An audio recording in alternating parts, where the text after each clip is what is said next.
بسم اللہ الرحمن الرحیم. In the name of Allah, the Beneficent, the Merciful. الحمد لله وكفى وسلام على عباده الذين اصطفى أما بعد فقد قال الله تبارك وتعالى في القرآن المجيد والفرقان الحميد أعوذ بالله من الشيطان الرجيم بسم الله الرحمن الرحيم إنا أنزلناه في ليلة مباركة.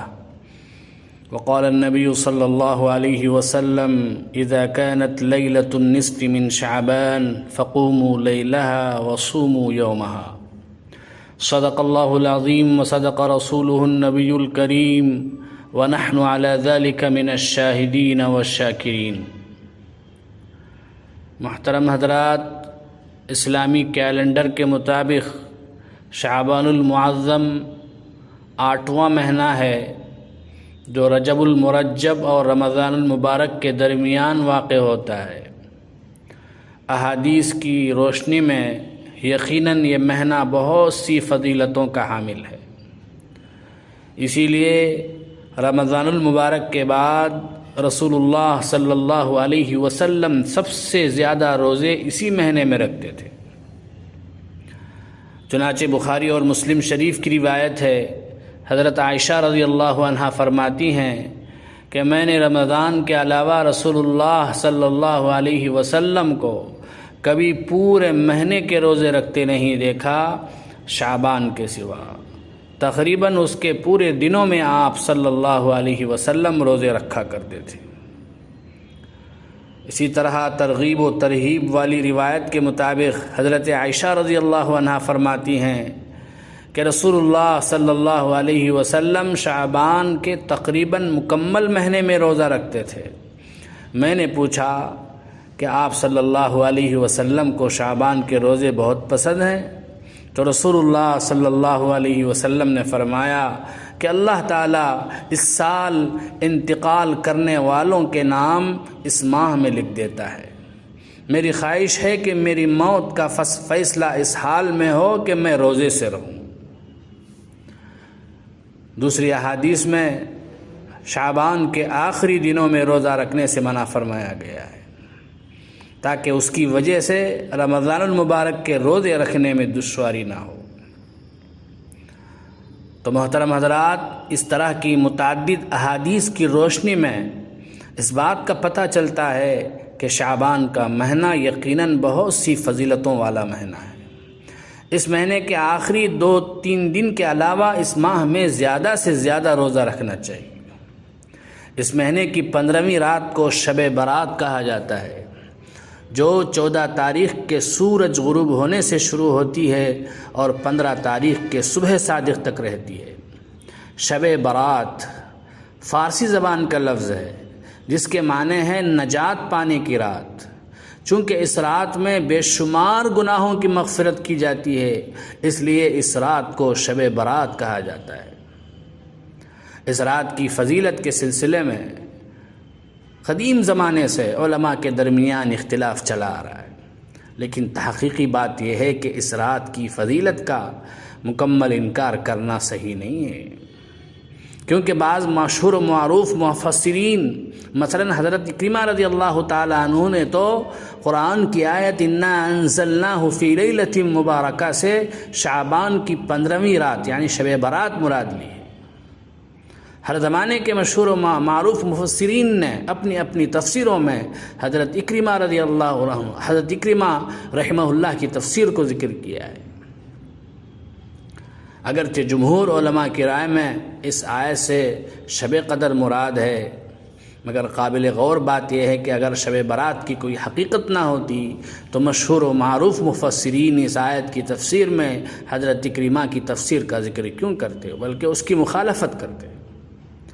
شب برات کی فضیلت کے بارے میں تقریباً 17 صحابہ کرام رضی اللہ تعالی عنہم اجمعین سے احادیث مروی ہیں، جن میں سے بعض احادیث صحیح بھی ہیں.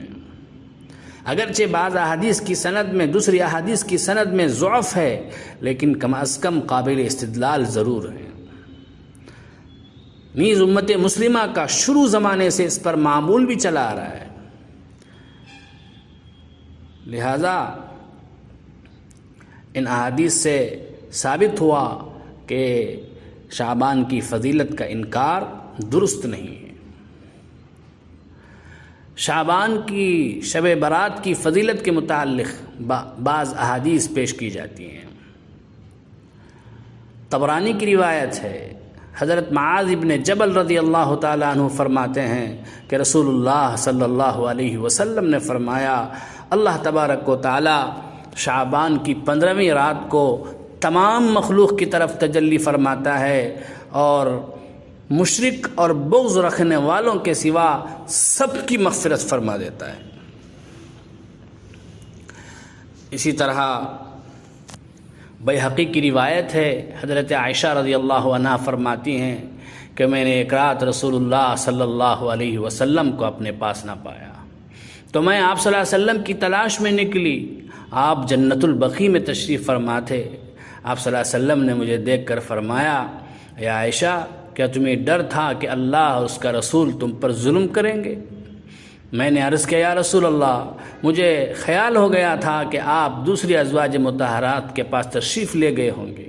تو آپ صلی اللہ علیہ وسلم نے فرمایا، بے شک اللہ تعالیٰ 15ویں شعبان کی رات کو نیچے کے آسمان پر نزول فرماتا ہے اور قبیلہ کلب کی بکریوں کی بالوں کی تعداد کے بقدر لوگوں کی مغفرت فرماتا ہے، اور اس رات میں بے شمار لوگوں کی مغفرت کی جاتی ہے، مگر مشرک، عداوت کرنے والے، رشتہ توڑنے والے، تکبرانہ طور پر ٹخنوں سے نیچے کپڑا پہننے والے، ماں باپ کی نافرمانی کرنے والے اور شراب پینے والے کی طرف اللہ کی نظر کرم نہیں ہوتی۔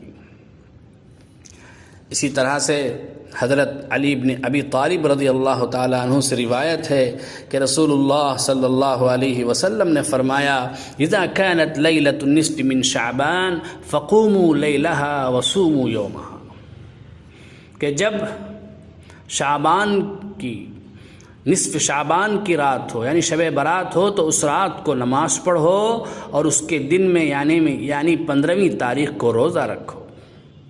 فإن اللہ تعالی ينزل فيها لغروب الشمس إلى السماء الدنيا، اس لیے کہ اللہ تبارک و تعالیٰ اس رات کو آفتاب کے غروب ہونے کے وقت آسمان دنیا پر نزول فرماتا ہے اور دنیا والوں سے فرماتا ہے،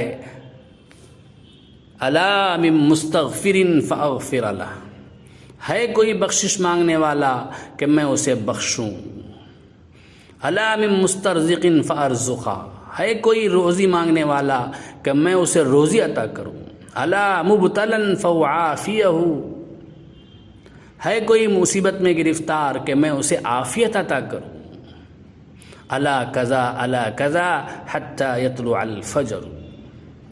اسی طرح اللہ تعالیٰ ہر ضرورت اور ہر تکلیف کا نام لے کر اپنے بندوں کو پکارتا رہتا ہے۔ مثلا فرماتا ہے کوئی مانگنے والا کہ میں عطا کروں، ہے کوئی غمگین کہ میں اسے خوشی اور مسرت کے خزانے بخشوں۔ یہی سلسلہ رہتا یہاں تک کہ فجر طلوع ہو جاتی ہے۔ تو محترم حضرات، ان احادیث کی روشنی سے ہمیں معلوم ہوا کہ کون سے اعمال شب برات میں ہمیں کرنے چاہیے۔ نمبر 1،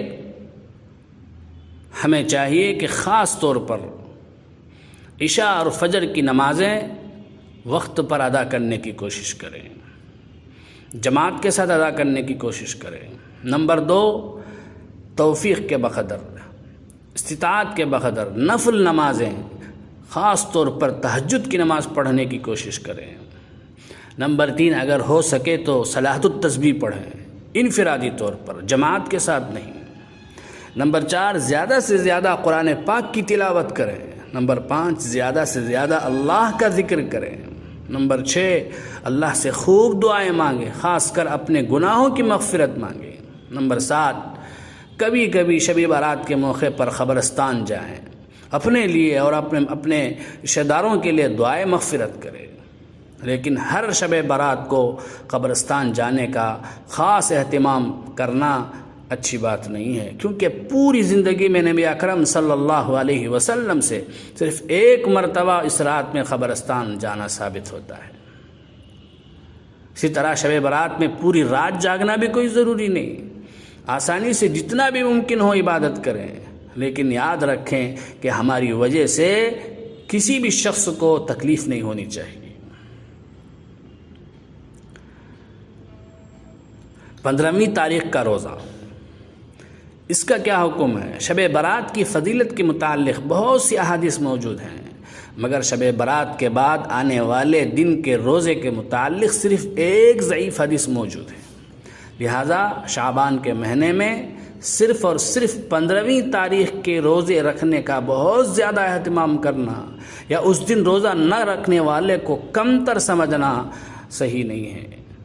ہاں البتہ پورے شعبان کے مہینے میں کثرت سے روزہ رکھنے چاہیے، یہ احادیث سے ثابت ہے۔ بعض اعمال ایسے ہیں جن کا کوئی ثبوت احادیث میں ہمیں نہیں ملتا ہے، لہٰذا ایسے اعمال سے ہمیں دور رہنے چاہیے۔ نمبر 1، شب برات کے موقع پر حلوہ پکانے کو، بریانی پکانے کو، خشکا پکانے کو ضروری سمجھنا۔ نمبر 2، اس دن عید کی طرح نئے کپڑے پہننے کو لازم سمجھنا۔ ان سب چیزوں کا شب برات سے کوئی تعلق نہیں، ان کا کوئی ثبوت نہ احادیث میں ملتا ہے، نہ صحابہ کرام سے ثابت ہوتا ہے، نہ تابعین اور تبع تابعین سے ثابت ہوتا ہے۔ نمبر 3، اسی طرح آتش بازی کرنا، یہ فضول خرچی ہے، اس سے دوسروں کے املاک کو نقصان پہنچنے کا بھی اندیشہ ہوتا ہے۔ نمبر 3، اجتماعی طور پر قبرستان جانے کو ضروری سمجھنا، یہ بھی غلط ہے۔ انفرادی طور پر کبھی کبھار کسی سال چلے جائیں تو کوئی حرج نہیں۔ اسی طرح قبرستان میں عورتوں کا جانا، عورتوں کا تو کسی بھی وقت قبرستان میں جانا منع ہے۔ نمبر 5، قبرستان میں چراغاں کرنا، مختلف قسم کے ڈیکوریشن کا مسجدوں میں اہتمام کرنا، عورتوں اور مردوں کا اختلاط کرنا، یہ سب غیر ضروری چیزیں ہیں، فضول خرچی ہیں۔ اسی طرح اس رات کو قبروں پر چادر چڑھانا، کسی بھی وقت قبروں پر چادر چڑھانا غلط ہے۔ تو بہرحال اس رات میں توفیق کے بقدر انفرادی عبادت کرنی چاہیے، اجتماعی عبادتوں سے حتی الامکان اپنے آپ کو دور رکھنا چاہیے، کیونکہ نبی کریم صلی اللہ علیہ وسلم سے اس رات میں اجتماعی طور پر کوئی عبادت کرنا ثابت نہیں۔ چند گنہگار ایسے ہیں جن کی اس بابرکت رات میں مغفرت نہیں ہوتی۔ نمبر 1، اللہ کے ساتھ شرک کرنے والا، اللہ کی ذات اور صفات میں اللہ کے ساتھ غیر اللہ کو شریک کرنے والا۔ نمبر 2، ناحق کسی کو قتل کرنے والا۔ نمبر 3، ماں باپ کی نافرمانی کرنے والا۔ نمبر 4، بغض و عداوت رکھنے والا، دشمنی رکھنے والا۔ نمبر 5، آپس میں رشتہ اور ناطہ توڑنے والا۔ نمبر 6، تکبرانہ طریقے پر ٹخنوں سے نیچے کپڑے پہننے والا۔ نمبر 7، شراب پینے والا۔ نمبر 8، زنا کرنے والا۔ لہٰذا ہم تمام کو ان تمام گناہوں سے، خاص طور پر بڑے بڑے گناہوں سے بچنا چاہیے۔ اللہ تبارک و تعالی ہمیں شب برات کی کما حقہ قدردانی کرنے کی توفیق عطا فرمائے۔ شریعت سے جو اعمال ثابت ہیں انہی کو کرنے کی توفیق عطا فرمائے، اور جو اعمال شریعت سے ثابت نہیں ہیں ان سے بچنے کی توفیق عطا فرمائے۔ آمین۔ وآخر دعوانا ان الحمد للہ رب العالمین۔